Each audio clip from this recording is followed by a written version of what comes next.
Dando continuidade, queridos, àquilo que a gente iniciou domingo passado, que é o tema, o sacerdócio universal. É interessante falar do livro de Números, porque é um livro que eu acho que a maioria de nós assim evita ler, né? Porque é um livro cheio de números, né? E a gente evita de ler, né? Porque é realmente uma leitura um pouco maçante, digamos assim, né? É tipo ler Silmarillion, né? Ninguém nunca leu Silmarillion, só eu li Silmarillion aqui. Mas nós estivemos vendo domingo passado a riqueza que é, né?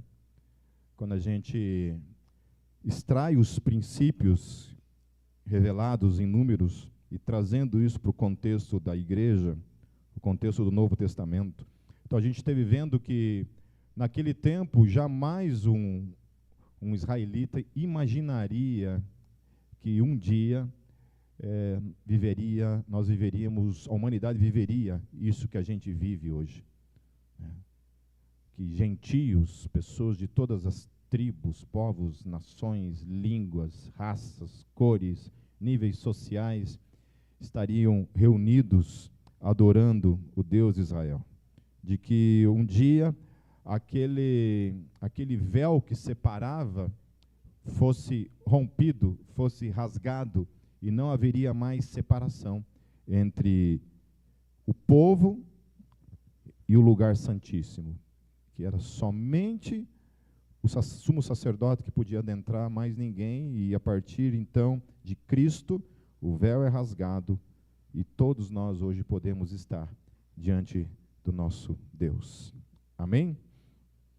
A gente esteve vendo também que o livro começa com Deus falando, né? Começa, e falou Yahvé. Deus começa o livro falando, ou seja, aquilo que será dito não procede da revelação humana, mas sim da revelação divina. Essa que é a questão da Bíblia, quando as pessoas falam, a Bíblia foi escrita por homens. Sim, foi escrita por homens, porém, ela foi literalmente inspirada por Deus. Foi Deus quem soprou da sua palavra no espírito humano, trazendo a revelação da sua palavra, levando esses autores a escreverem esses 39 livros do Antigo Testamento e mais os 27 livros do Novo Testamento. Oh. Amém, queridos? Certo? Outra coisa que nós estivemos vendo também é que, como Deus fala, né, o nome deles, e conhece o Pai, então Deus conhecia a história de cada um deles, Deus não ignorava a história de cada um deles. Então, Deus conhece a história de cada um de nós, Deus sabe o nome, e lida com cada um, e lidava com cada um na sua particularidade, no seu nome, na sua família, na sua cultura, tudo mais. Então, Deus conhecia, e Deus sabia, e Deus chamava pelo nome mesmo. Olha, você, fulano de tal, filho de fulano de tal, você é quem eu quero para estar aqui operando e servindo no meu reino. Então a gente esteve vendo também, comparando-se a isso, a experiência dos 70 que Jesus envia e que voltam desse tempo de evangelismo e de missão, se alegrando porque os demônios se submetiam, e isso não acontecia antes de Jesus. A gente vê um único episódio no Antigo Testamento onde Saul ficava, não sei se endemoniado ou o que ficava ali, e Davi, quando tocava a sua harpa, aquele espírito deixava de oprimir a vida de Saul. Mas nós desconhecíamos, né? E em Israel era desconhecida essa questão acerca das possessões demoníacas, passando por um tipo de libertação. Então eles ficaram impressionados por isso, ao ponto de que isso tanto não acontecia que os fariseus acusavam Jesus de quê? De expulsar demônios em nome de Beelzebul. Olha, isso não acontecia, ninguém fazia isso. Ninguém tinha autoridade para expulsar demônios. E aí vem agora os discípulos de Jesus, esses 70 discípulos, que saem por toda ali Israel e começam a expulsar esses demônios. Eles ficam impressionados. Meu Deus, os demônios se submetem a nós. Os demônios se submetem. Antes não, a gente tinha medo dos demônios, agora não. Agora, aonde a gente chega, os demônios saem por causa do nome de Jesus. A gente viu também Satanás perdendo a sua autoridade. Então, quando o texto fala que Jesus viu Satanás caindo do céu, isso não está falando da queda dos demônios, dos anjos lá atrás, mas está falando daquele momento em que Satanás perde então a sua autoridade, porque até então não havia essa autoridade sobre os demônios. E agora, por causa dos discípulos e por causa de Jesus, eles falavam e os demônios se submetiam. Então, Satanás cai desse lugar.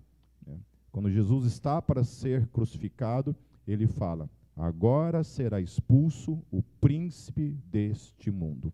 E o apóstolo Paulo fala que eles foram despojados na cruz. Perderam a sua autoridade, perderam o seu poder. Amém, igreja? Amém? Isso aqui não é uma conferência de batalha espiritual da Neuza Etioca, mas isso aqui é bíblico, tá bom? Amém? O que eu estou falando para vocês é explicitamente bíblico, é isso que a Bíblia nos ensina. Que o príncipe deste mundo foi expulso, que ele caiu da sua autoridade, ele foi despojado do seu poder na cruz. E agora quem governa esse mundo, quem tem a autoridade e o reino está sobre o reino de Satanás, é o reino do Senhor Jesus. Amém? Amém? Quando a gente lê algumas passagens bíblicas que denotam assim, questões escatológicas no Antigo Testamento, porém não são escatológicas, quando isso se cumpre em Jesus, a gente vê coisas no Antigo Testamento falando sobre Jesus praticamente assim, decepando cabeças, né, matando pessoas, atropelando as nações, matando os ímpios, né. E aí chega no Novo Testamento, isso nada mais era do que o anúncio do Evangelho. É assim que o nosso rei conquista o mundo, é assim que ele vence os seus inimigos, por meio do Evangelho que é anunciado. Todos nós éramos inimigos do Senhor. E ele nos reconciliou. Amém? De inimigos fomos feitos agora amigos, que caminhamos com ele. E depois fala da autoridade, né, sobre pisar nessas questões. Mas Jesus então fala no versículo 20, mas não vos alegreis, porque se sujeitem os espíritos, alegrai-vos antes por estarem os vossos nomes escritos nos céus. Aleluia. Lá que os nossos nomes estão escritos. Depois fala lá da função dos levitas, né, o que cada levita fazia e quem que determinava o que cada levita deveria fazer? Deus. Deus chegava para cada levita e falava assim: você vai fazer isso, você vai fazer isso, você vai fazer isso, e ponto final. Não era uma questão de discussão com Deus. Deus não perguntava para o povo o que eles queriam fazer, mas Deus determinava para cada tribo o que tinha que fazer, e dentro dos levitas, cada família, os gersonitas e os como é que é? Deixa eu lembrar o nome dos caras aqui, que é meio chato. Gersonitas, coatitas e meraritas. Cada uma dessas famílias tinham funções claras dentro do templo. O que eles tinham que fazer, carregar a cortina, alguns tinham que, inclusive, cuidar da parte do fogo do incensário. Aquele fogo jamais deveria ser apagado, deveria permanecer sempre aceso. Então, tinham pessoas específicas para cuidar acerca disso. E a gente está vendo que isso hoje, como nós somos os sacerdotes, nós somos os levitas dos dias de hoje, né, e que isso não se estende, como muitas igrejas falam. Quem são os levitas nas igrejas? Muitas vezes se estende, né, o pessoal músico, o pessoal que toca no louvor. E não é isso, né. O sistema levítico envolvia tudo, música também, mas havia todo o sacerdócio. Então, se fosse para aplicarmos essa questão de levitas, todos nós somos levitas, uma vez que todos nós somos sacerdotes no reino do Senhor. Obviamente que a gente não usa esse tipo de linguagem, porque além de jacu, né, é muito cafona, certo? Deixa o povo jacu usar esses termos aí. Nós estivemos vendo que até a forma em que eles deveriam marchar, Deus determinava. E hoje, então, o Espírito Santo delega para cada um de nós as suas funções dentro do seu reino. Amém, queridos? Cada um de nós, que somos parte do sacerdócio universal de Deus, temos funções para serem operadas, para serem feitas dentro do seu reino. Amém? Orar, contribuir, missão, missionário, evangelista, ensino, profeta, que mais? Intercessão, né? Servir com a diaconia, com os serviços e ensinar as crianças, e por aí segue. E o Espírito Santo, a Bíblia fala que isso mudou, queridos. Somos nós que escolhemos o que queremos servir no reino de Deus? Somos nós que escolhemos nossos dons? Paulo fala, buscai os melhores dons, amém? Mas Deus dá o dom porque você procura, ou Deus dá o dom segundo a sua vontade? Segundo a sua vontade, amém? Então ele vai distribuindo os seus dons para toda a sua igreja. Estivemos vendo também a questão dos primogênitos, que quando Deus mata todos os primogênitos no Egito, Deus determina que todos os primogênitos de Israel pertenciam a ele. E pertencer a ele era literalmente dele mesmo. Não era mais teu, era dele. Primogênito é dele. Não pertence mais aos pais, nem à família. Agora era dele. Ele fala isso. Agora é meu. Cada primogênito é meu. E aí Deus, então, para que todas as famílias não tivessem os primogênitos sendo tirados para servirem exclusivamente a Deus, o que Deus fez? Separou os levitas, e os levitas agora representavam cada um dos primogênitos de Israel. Então, de todas as 12 tribos, ao invés dessas tribos darem os seus primogênitos para Deus, agora Deus separa uma tribo inteira, todos os levitas que representavam, então, agora, esses primogênitos. Aí nós chegamos lá em Hebreus, e Hebreus fala que quem são agora os primogênitos? Nós. Olha que coisa interessante. Agora nós somos os sacerdotes. Nós somos a tribo de Levi, espiritual. Nós somos a encarnação da tribo de Levi, como igreja, como reino de Deus. E agora nós também somos, assim como os levitas representavam os primogênitos, agora nós também somos os primogênitos. Aleluia. Amém? Hebreus fala isso claramente para nós. Lá no em Hebreus 12, 29, ele fala: a universal assembleia e igreja dos primogênitos, os quais cada um de nós pertencemos. Amém? Não é lindo isso? E aí, de quem nós somos, queridos? De quem são os primogênitos? De quem? É da família? De quem nós somos, queridos? Dele. Amém? Somos dele. Por ordenança de quem? Nossa ou dele? Por escolha de quem? Nossa ou dele? Aleluia. Assim como foram os levitas, Deus não perguntou muita coisa, falou assim, olha, eu quero que vocês vão me servir, vocês vão me servir. Deus não pergunta nada, simplesmente determina. E outra coisa que Deus não perguntou, todas as outras 12 tribos vão trabalhar e vão sustentar essa tribo. Falou isso. Não perguntou nada. Então, vocês vão me servir e ponto final. Não queremos. Quer sim, vai lá. Você acha que não quer, mas quer. Vai servir igual. Amém? Certo? E aí, Números 3, 38, queridos, já estamos quase chegando na questão. Chega lá em Números 3, 38, diz assim: qualquer pessoa não autorizada que se aproximasse do santuário teria que ser executado. Olha que coisa poderosa. Qualquer pessoa não autorizada não podia chegar perto do santuário se não era executado. Deus ordena, olha, ninguém é para chegar aqui. Somente os levitas têm essa autorização. Ninguém. Só aqueles que representam os primogênitos, por quê? Porque os primogênitos são meus. Então, somente os meus podem se achegar. Ninguém que não é meu pode se achegar, porque se achegar, vai ser fulminado, vai ser executado. Amém? E aí chega no Novo Testamento, hoje nós podemos adentrar. Então, somente aqueles que são dele podem entrar no Santo dos Santos e ter essa relação com ele. Amém? Somente. Então, se pensa muito, quando se pensa em religião, se pensa nessa religião sem sangue. Eu tenho uma série em Levíticos, que na verdade foram somente 2 pregações, a questão do fogo estranho, né?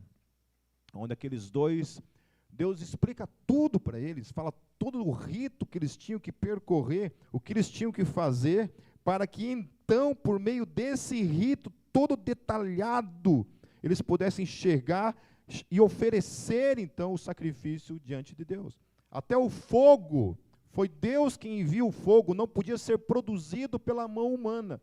E aí, de alguma forma ali, né, o fogo apaga. E ao invés deles orarem para que Deus traga o fogo, o que aqueles homens fazem?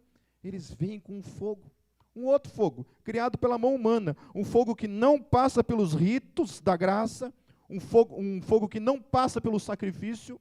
Eles chegam lá e oferecem esse fogo diante de Deus, e quando eles oferecem esse fogo diante de Deus, eles são fulminados, porque ofereceram um fogo que não é o fogo que vem do alto.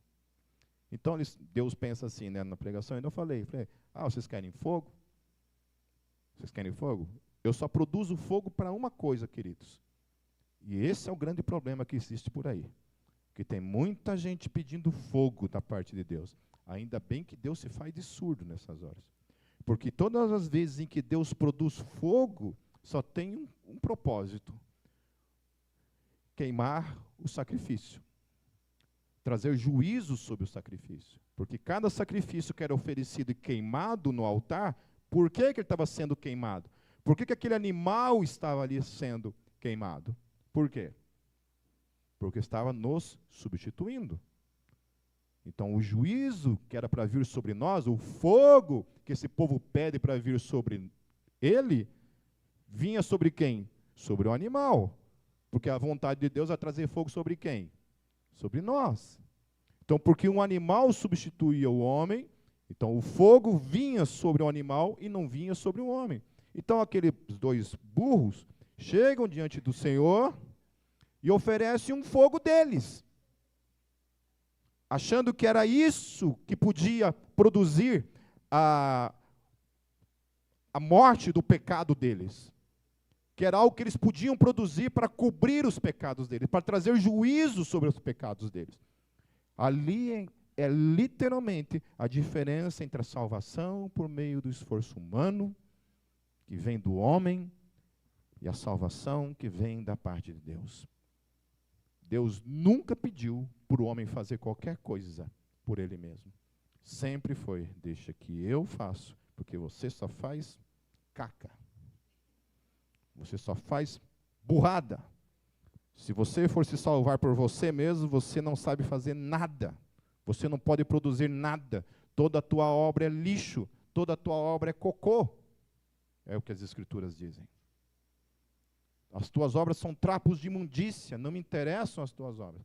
Por isso que ele que tem que distribuir. Fala, olha, eu quero que você faça isso. E é somente pela minha graça. Então, quando eu faço coisas e alcanço algum tipo de êxito naquilo que eu faço, de quem é a glória? Do Senhor. E quando eu tropeço e só faço burrado, de quem que é a caca? Minha. Amém? Certo? Tudo aquilo que a gente faz, que nós alcançamos êxito, é um mérito do Senhor. E tudo aquilo que a gente tropeça e erra, o mérito é nosso. Amém? Não é do diabo. Não adianta pôr a culpa no diabo. Satanás, tem hora que Satanás fala, eu? Estou quietinho que não fiz nada. É você mesmo. Então, continuando, queridos, lá em Números 4, a gente está pulando os textos, tá? Porque não tem como fazer versículo por versículo no livro de Números. Lá no capítulo 4, eu acho interessante porque o texto diz assim, a partir do verso 15. Quando Arão e seus filhos terminarem de cobrir os utensílios sagrados e todos os artigos sagrados, e o acampamento estiver pronto para partir, os coatitas virão carregá-los, mas não tocarão nas coisas sagradas. Se o fizerem, morrerão. São esses os utensílios da tenda do encontro que os coatitas carregarão. Eu acho interessante isso, né? Porque Deus chega e fala assim para os coatitas: olha, vocês vão fazer isso, porém, cuidado para não tocarem nas coisas santas, porque vocês não foram separados para isso. Se vocês tocarem, vocês morrerão. Então, não é para a gente fazer aquilo que Deus não mandou a gente fazer, queridos. Amém? Então, pecado sempre é fazer aquilo que Deus disse não faça, e a gente vai e faz, isso é pecado. Pecado é Deus falar para você assim, faça, e você não faz. Isso também é pecado. Certo? Certo? Então, faça e a gente não faz. Então, a gente sempre imagina que pecado falou em pecado, o que a gente imagina? Pecado. Fazer coisas. Mas não fazer coisas que Deus ordena também é pecado. E aqui, então, Deus está ordenando, olha, não faça. Não faça. Não toque nas coisas santas. E aí o verso 16 fala assim: Eleazar, filho do sacerdote Arão, ficará encarregado do azeite para a iluminação, do incenso aromático, da oferta costumeira de cereal e do óleo da unção. Ficará encarregado de todo o tabernáculo e de tudo que nele há, seus utensílios e seus artigos sagrados. Eu não queria estar na pele de Eleazar. Não queria. E sabe qual é a questão? Que isso não mudou absolutamente nada para mim e para você. Eu fico pensando assim, se Eleazar agisse como eu ajo, como muitos de nós agimos, ou todos nós agimos no dia a dia. Nós temos uma função, a função dele era cuidar do óleo, cuidar do incensário, cuidar dessa parte. Aí um dia o Eleazar acorda, como muitos de nós, fala: Deus, eu quero um tempo. Eu preciso de um tempo. Ou, hoje eu não estou bem, Senhor. Manda outro. Senhor, manda outro fazer essa função. Que outro faça a minha função. Ou simplesmente falar para Deus: eu não estou afim de fazer essa função.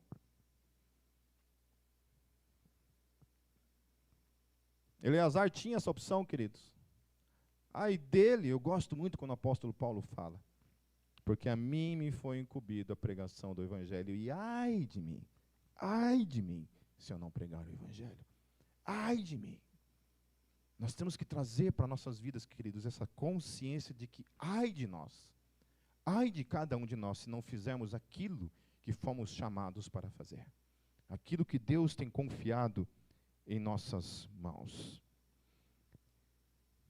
No verso 17, o Senhor disse a Moisés e Arão: não permitam que o ramo dos clãs coatitas seja eliminado dentre os levitas, mas para que continuem vivos e não morram, quando se aproximarem das coisas estranhas, Arão e os seus filhos entrarão no santuário e designarão a cada homem a sua tarefa e o que deverá carregar. Os coatitas não entrarão para ver as coisas sagradas, nem por um breve momento, para que não morram.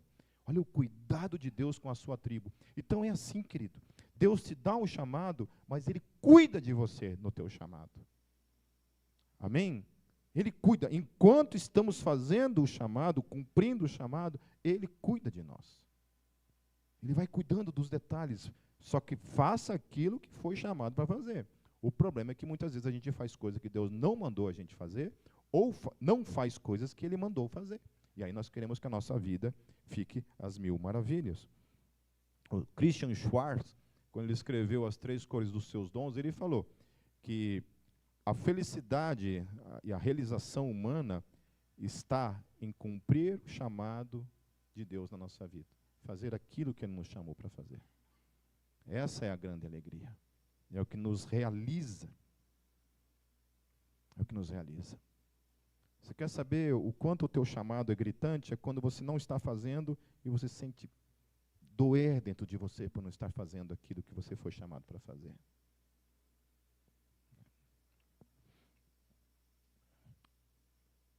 Indo lá para 1 Pedro, queridos. no capítulo 2, no verso 1 e 12, tratando sobre a questão do sacerdócio universal à luz do Novo Testamento.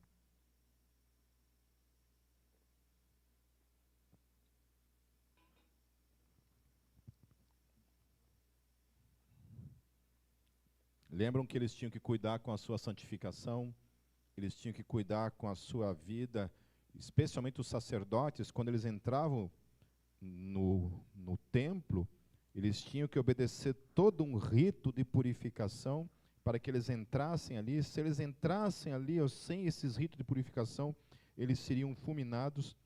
E aí Pedro vem tratar a questão da nossa vida. Deixemos, pois, toda a malícia e todo o engano e fingimentos e invejas e todas as murmurações. Aleluia. Né? Eu preciso muito dessa parte da murmuração, né, meu amor? Minha mulher me chama de velho todo dia. Ela falou, amor do céu, você cada dia até está pior. Está cada vez mais velho, ranzinza, murmurento. Murmurento existe? Lá em Rio Branco com certeza existe. Né? Então, desejai afetuosamente com meninos novamente nascidos o leite racional, não falsificado, para que por ele vades crescendo. Se é que já provastes que o Senhor é benigno, e chegando-vos para ele, pedra viva, reprovada na verdade pelos homens, mas para com Deus eleita e preciosa. Vós também, como pedras vivas, sois edificados casa espiritual, e sacerdócio santo, e aí olha que coisa poderosa, para oferecer sacrifícios espirituais agradáveis a Deus por Jesus Cristo. Aquilo que os levitas faziam, agora nós fazemos. Nós oferecemos todos os dias, eles entravam para oferecer esse sacrifício, agora somos nós que oferecemos esses sacrifícios. E como que a gente oferece esse sacrifício? Vivendo uma mudança de vida diária. Uma mudança no nosso caráter, uma mudança na nossa conduta, todos os dias. Qual o versículo eu parei? 6, então. Por isso também na Escritura se contém: eis que ponho em Sião a pedra principal da esquina, eleita e preciosa, e quem nela crer não será confundido. E assim para vós os que credes é preciosa, mas para os rebeldes a pedra que os edificadores reprovaram, essa foi a principal da esquina. E uma pedra de tropeço e rocha de escândalo para aqueles que tropeçam na palavra, sendo desobedientes para o que também foram destinados. Mas aí ele fala, mas vós sois a geração eleita. Fale, eu faço parte da geração eleita.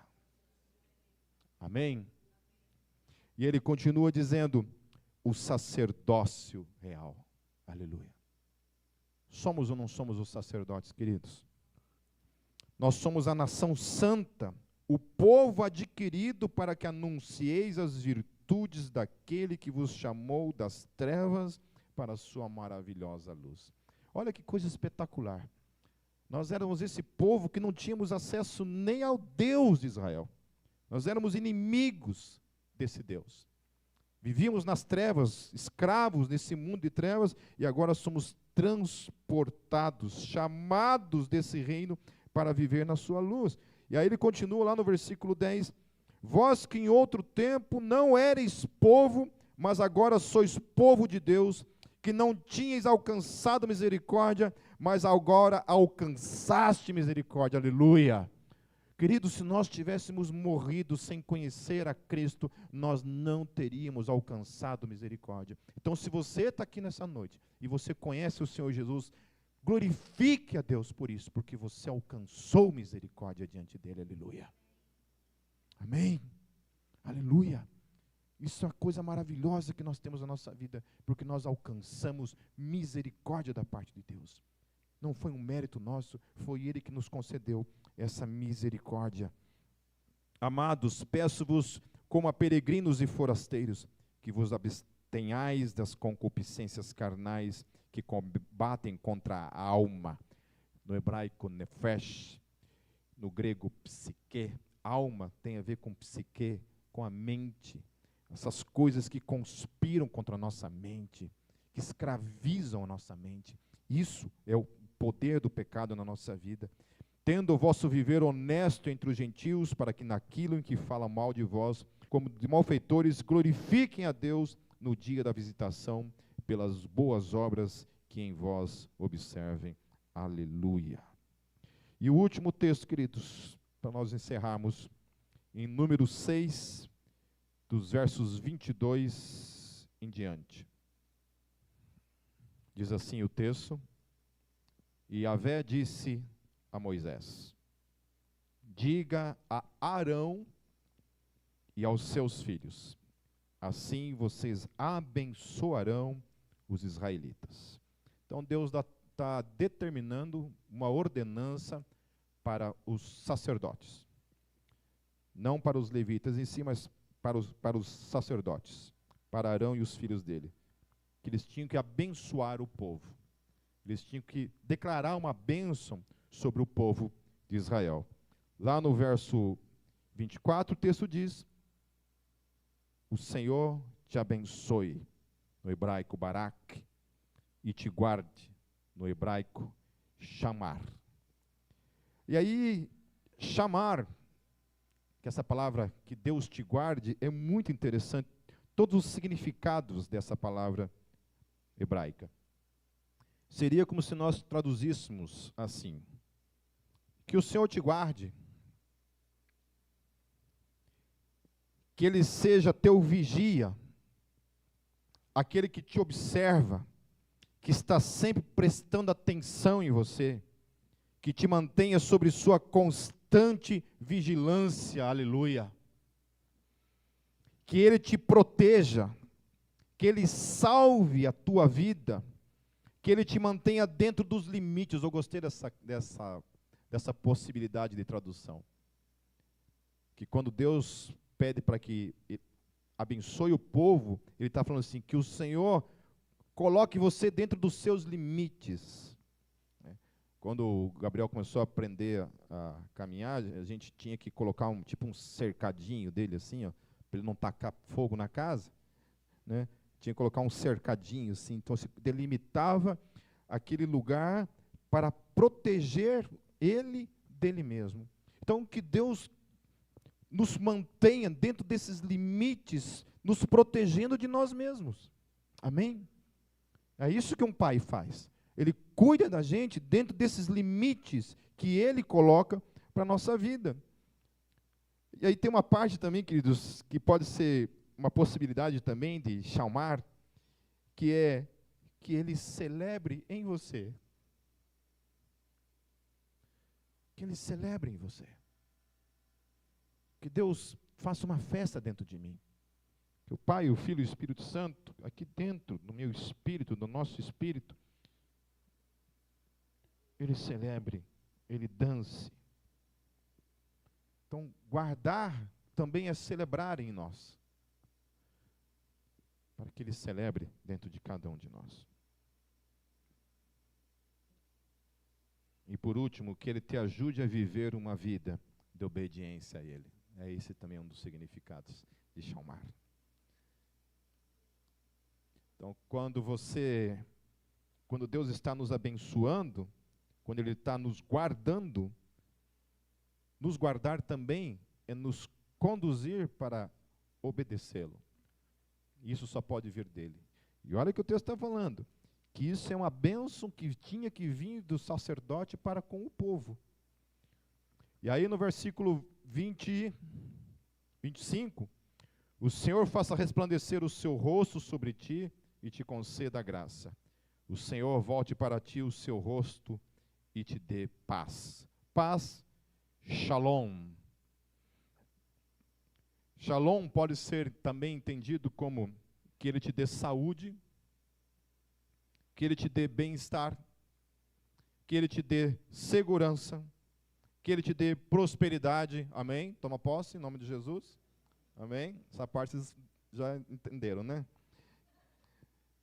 Que Ele te dê sossego, que Ele te dê tranquilidade no seu coração. Aí essa parte do sossego, para quem é ansioso, complicação, né? Quando está parado assim, o pezinho ali não para, né? O pezinho nunca para, né? Então, queridos, que o Senhor dê sossego para esses corações ansiosos, para o meu coração ansioso, né? Que Ele dê tranquilidade. Hebreus 12, 14 a 15 diz assim: segui a paz com todos e a santificação, sem a qual ninguém verá o Senhor, tendo cuidado de que ninguém se prive da graça de Deus e de que nenhuma raiz de amargura brotando vos perturbe e por ela muitos se contaminem. Nossa, como é necessário, né, a gente tomar esses cuidados na nossa vida, com o nosso coração, com a amargura, essa coisa de ter paz com todo mundo, né? Nossa, para mim, uma das piores coisas que pode existir é saber que eu não tenho algo resolvido com uma pessoa. E, de fato, tem uma situação que aconteceu uns meses atrás com um outro pastor de uma outra igreja, e que eu saiba, eu não consigo me lembrar de algo que eu tenha feito que possa ter gerado o que foi gerado.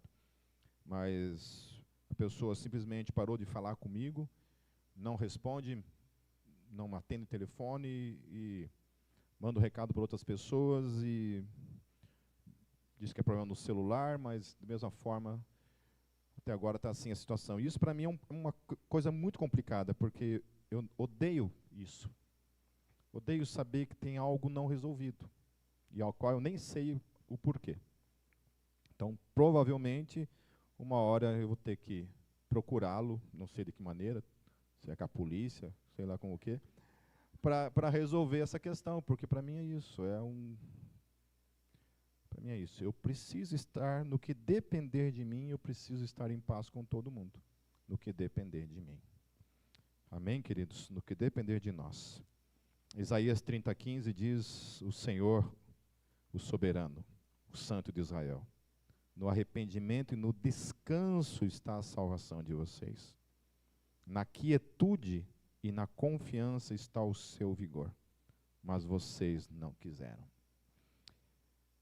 E aí no verso 27, queridos, voltando ao texto para encerrar. Assim eles invocarão o meu nome sobre os israelitas e eu os abençoarei. Sabe o que eu acho tremendo nessa oração? Porque Deus determina para Arão e os seus filhos assim: olha, essa vai ser a bênção com que vocês abençoarão o povo.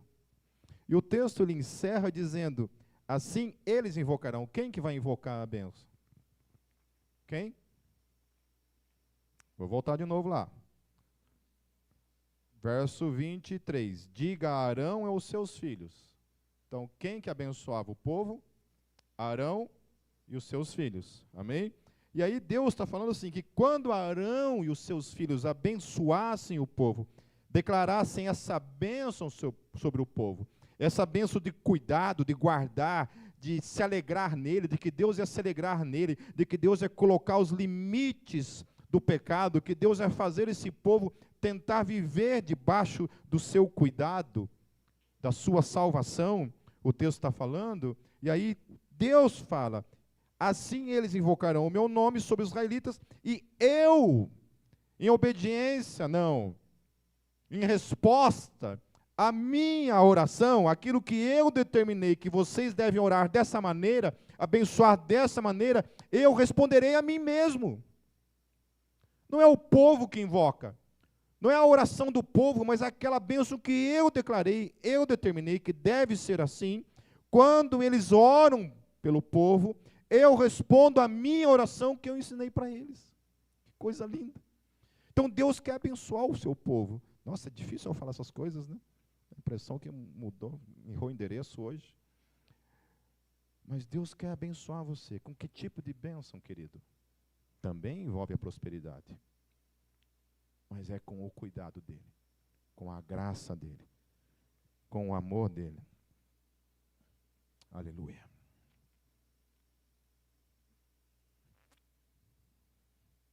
Lá, quando Deus dá o chamado de Abraão, Deus diz para Abraão: De ti farei uma grande nação e te abençoarei, e te engrandecerei o nome. Sê tu uma bênção.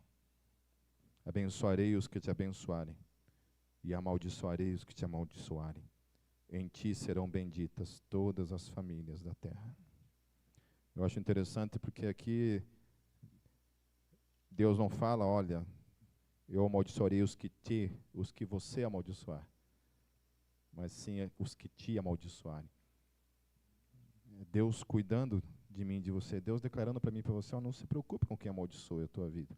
A gente teve uma experiência, a pessoa, não vou citar nomes, mas onde estava num lugar onde uma pessoa de uma outra religião ia estar lá, a pessoa ligada à questão do espiritismo, né? E pediu oração para mim. Eu falei assim, não se preocupe, não se preocupe, não se preocupe, que Deus está cuidando de tudo. Porque Deus cuida, queridos. Deus cuida. Não importa. Não estou falando para você sair por aí chutando macumba na cada esquina, nas encruzilhadas, mas não se preocupe. Não se preocupe. Satanás não pode tocar em você. Amém? Satanás não tem esse poder sobre você. Amém? Essa é a convicção. Eu tenho dificuldade de entender pessoas que creem em possessão demoníaca de cristão. Isso não faz parte, não condiz com aqueles que têm a presença do Espírito Santo dentro dele. Não é possível que um demônio entre na minha vida enquanto o Espírito Santo está em mim. E como que eu creio que o Espírito Santo entrou em mim e assim permanecerá para todo sempre, aqui não tem lugar para que Satanás habite. E nem em você. Amém? Amém? Por mais que vocês pareçam endemoniados, mas só parece. Amém? O Espírito Santo está em vocês, queridos. Nós somos esses sacerdotes chamados para sermos uma bênção nesse mundo e para abençoarmos, para trazer a bênção do Senhor sobre este mundo.